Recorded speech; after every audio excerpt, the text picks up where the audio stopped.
Hello, how you doing? It's Mr. Do the Math here, and today we're going to talk about rewriting equations and formulas.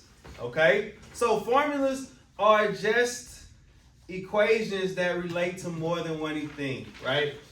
So we're talking about formulas.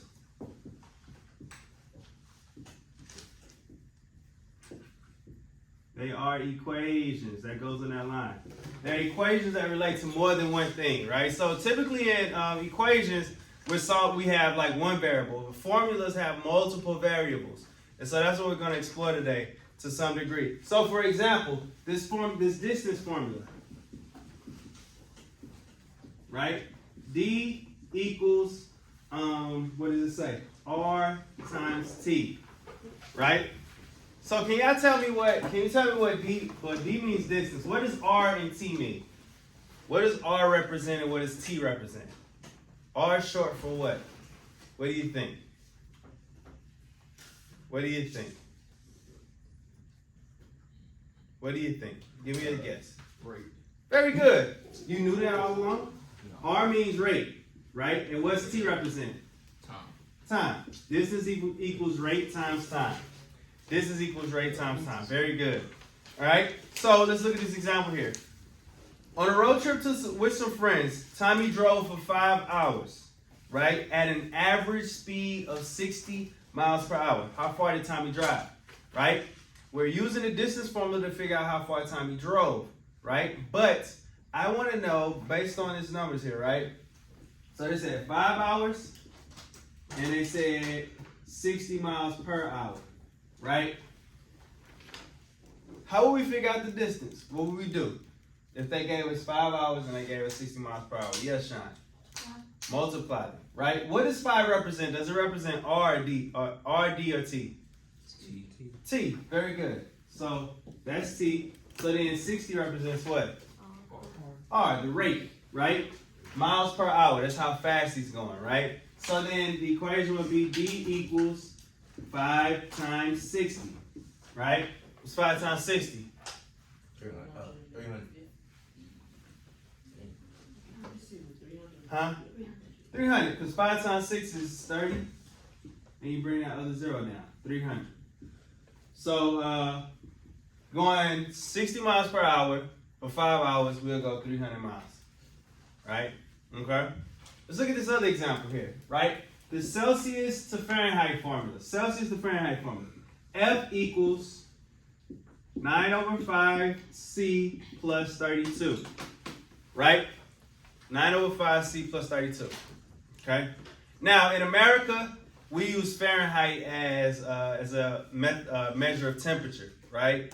In the summertime, it's somewhere around 90 to like 85 to 90 to 100 degrees, right? Now we're going into this fall, right? The temperature is dropping, so it's going to be around like 60, 70 degrees, right? And so, but when you leave America and you go into like places like Europe and further east, they measure their temperature in Celsius, right? And so that segues into this particular problem here. It says, while traveling in Europe, has anybody been to Europe before?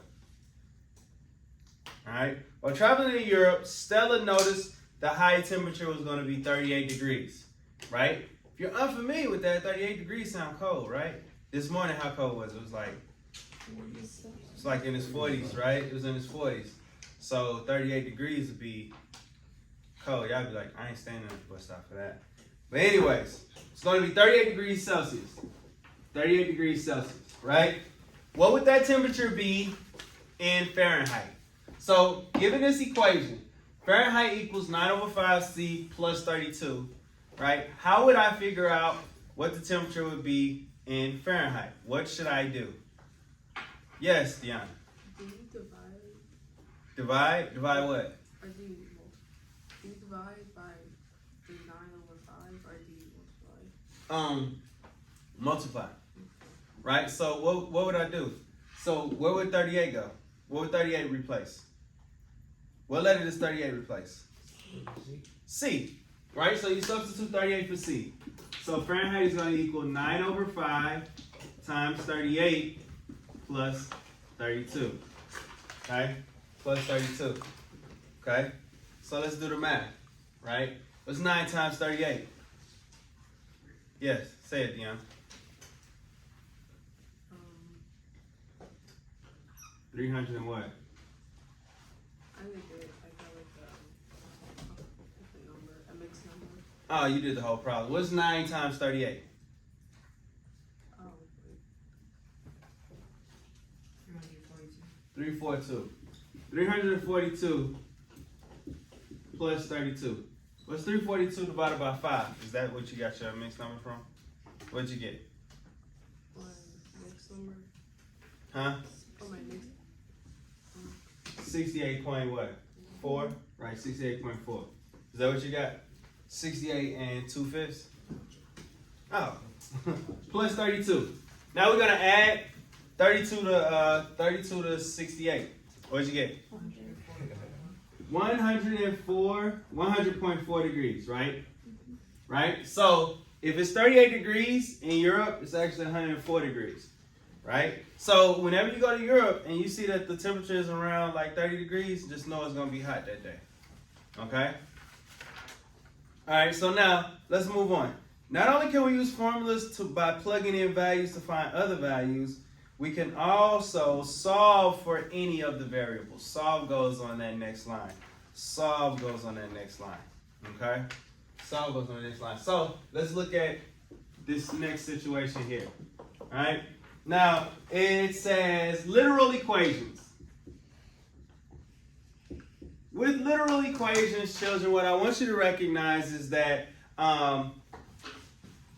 you're still going to move like numbers and variables the same way we were moving them at the beginning of the chapter, right? Some of that means that we're going to be adding and subtracting by variables and not just numbers, okay? So look at this first example. Number 1, it says y plus 4x equals 5.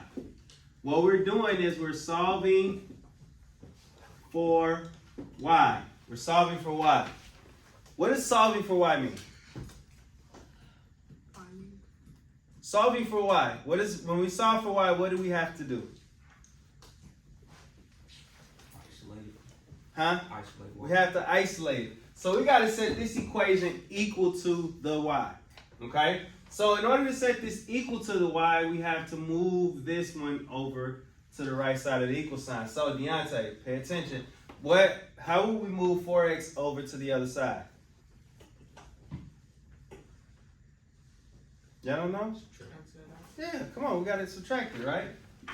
We gotta get this y by itself. So in order to get y by itself, we have to do the inverse operation of plus 4x to the other side. The inverse of plus 4x is minus 4x, right? So then we're gonna end up with y equals negative 4x plus 5, right? So once we've done that, I hope you're writing this down, Cyrus, then you have your answer. You set this equation equal to y. Right? You've set the equation equal to y. So you basically move this the same way you would have if you had, like, if it just said y plus 4 equals 5. If it was y plus 4 equals 5, we would have just subtracted 4. Right? And so that's the way I want you to look at these other variables when we're setting it equal to, like, the said variable. In this case, it's going to be y.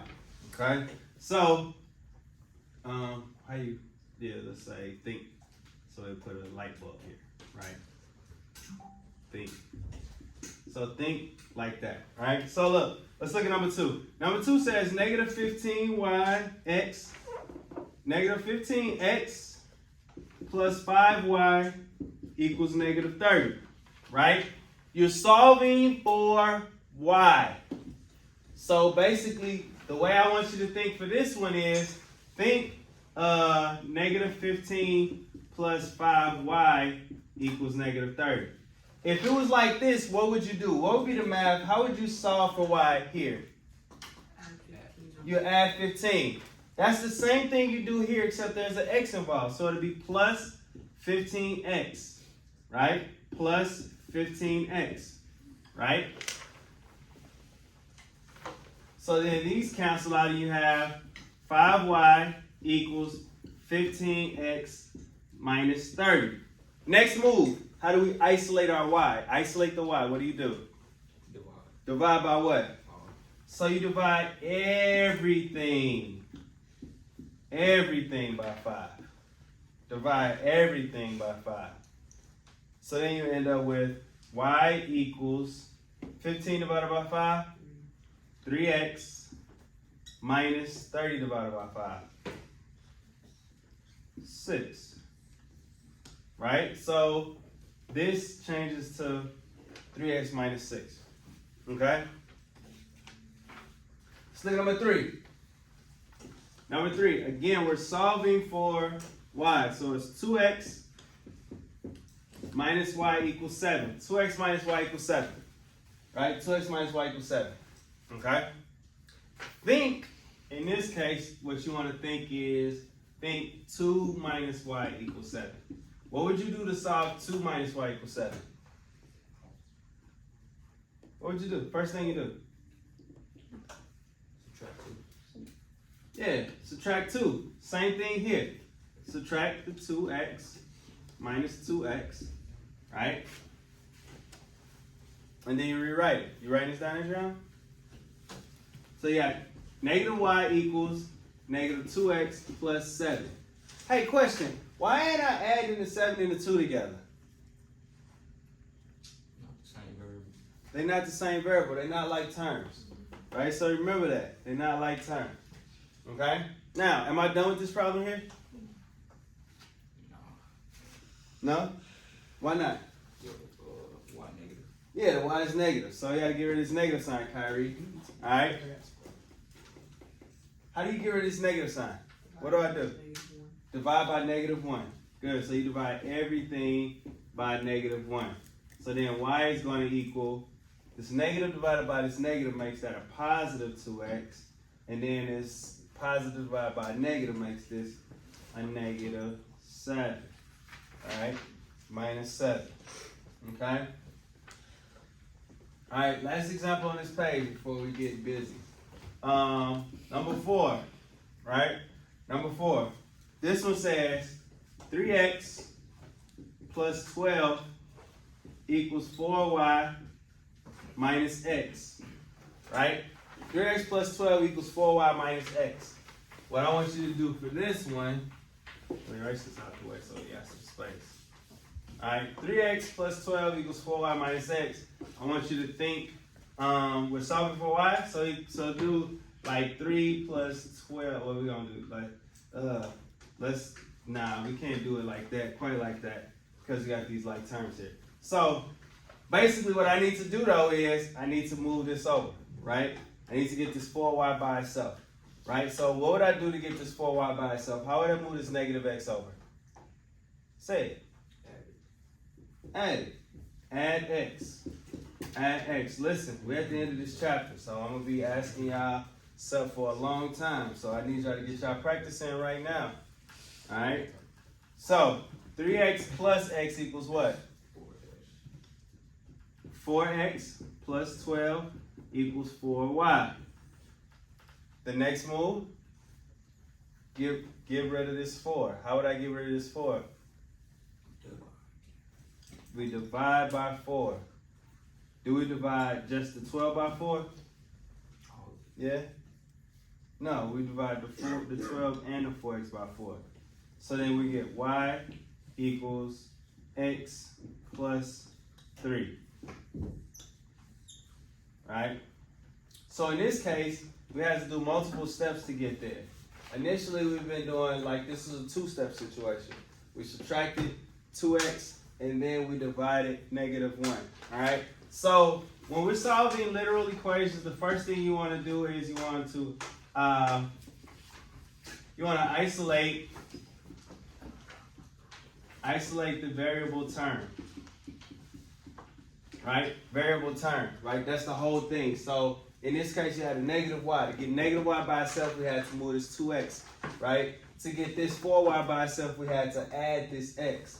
To get this y by itself, we had to subtract 4x. So we isolated the y term. Then after that, then you're going to end up either dividing or multiplying, right, the number from the desired variable. In this case, it's the y. So we divided. So here we didn't have to divide because it was just y. But here we had to divide by -1. Here we had to divide by -4, right? So you isolate and then you divide, right? This is how you rewrite literal equations, right? Literal equations, right? It's just like the beginning, right? Except we're dealing with numbers, all right? Any questions so far? All right, let's flip it over. We're over here now. All right, number 5 says the total price P in dollars that a company spends on their luxury box at Busch Stadium. Anybody ever been to Busch Stadium here? Been to Busch Stadium? Cool. For the game is given by this literal equation. P equals 35T plus 500, right? Where T represents tickets and P represents the price. All right? T represents tickets, P represents price. So when you have word problems, the first thing you want to do is you want to write out the information that they give us, right? They gave us an equation, and then they define the variables. They define the variables for us, all right? Just have a seat. They define the variables for us, all right? So now they want us to solve for T. So we're going to take this equation here, P equals 35T plus 500, right? Let's solve for T, all right? How will we, first thing we have to do is isolate the Y term. In this case, we got to isolate the T term. How will we isolate this 35T term? What will we do? Y'all agree with that? We're going to move the 500. Subtract both sides by 500, right? So now we have P minus 500 equals 35T. We're in 1.5. Okay? So we've isolated the Y term. Now we're going to divide the number from the Y term. Right? So we're going to divide everything by 35. You need to make sure you have this written down. Divide by 35, divide by 35. Right? So now we end up with P over 35 minus 500 over 35, which is like 100 over 7, equals T, right? This is setting the equation equal to T, right? This is setting the equation equal to T. So if we knew the whole price, we divide it by 35 minus that, we'll get the ticket price, okay? Now, let's look at the second part of that problem. It says, how many tickets were used at a game if $1,270 was the total, right? So if they said the price was $12.70, right, we would need to solve for T, all right? $12.70, we need to solve for T. Can you see this? I'll move over here. All right, so looking at this the original equation, P equals 35T plus 500, right? They said if the price was $12.70, where does $12.70 go? Does it go in the place of T or P?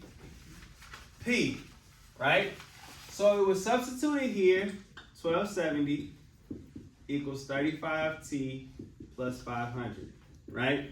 Now I want you to solve for T. Do the math and solve for T. I give you 1 minute to do that. All right? Work that out. Solve for T. Once you have an answer, what's up, dear? Huh? Hustle. All right?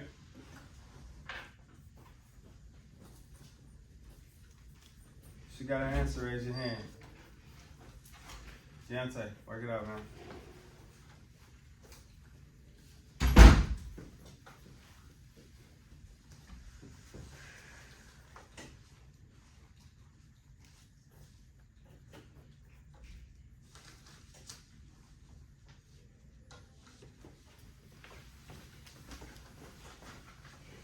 Alright, so solid for 1550 now. You know what I'm saying? What you doing over there?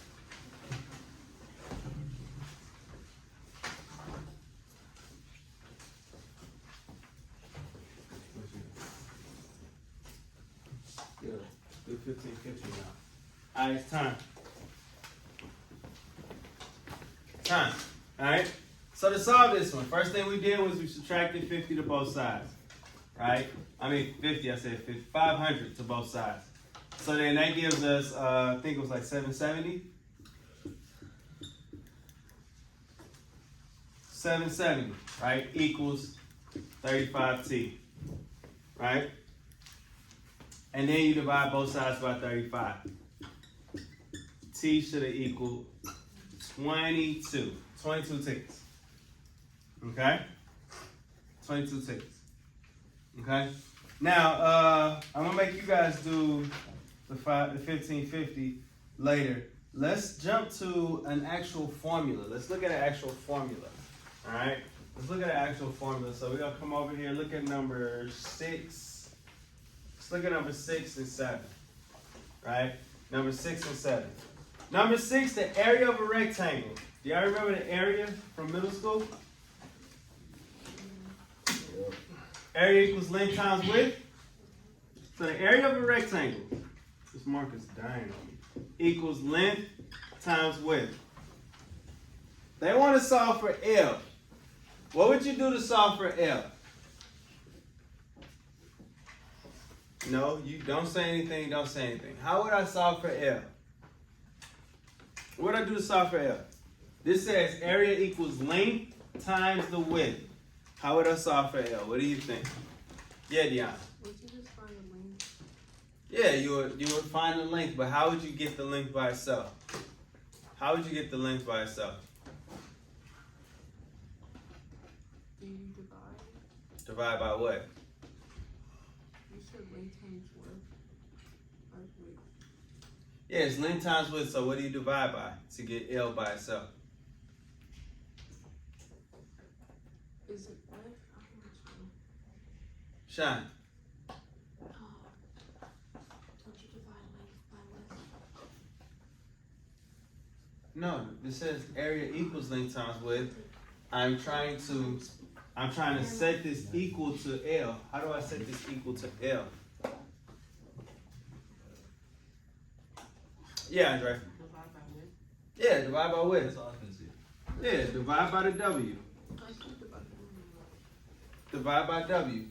Right? So like, yeah, divide by W, so then you get area over W equals L. Okay?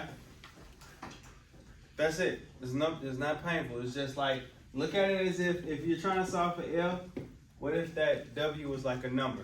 If it was a number, you just move the W. Alright? Let's look at number 7. Let's see if we can get this done faster. P equals 2L plus 2W. Again, now we're solving for W. Right? We're solving for W. Right? So, think, where's our light bulb? Think P equals 2 plus 2W. If it was 2 plus 2W, how would we move this 2?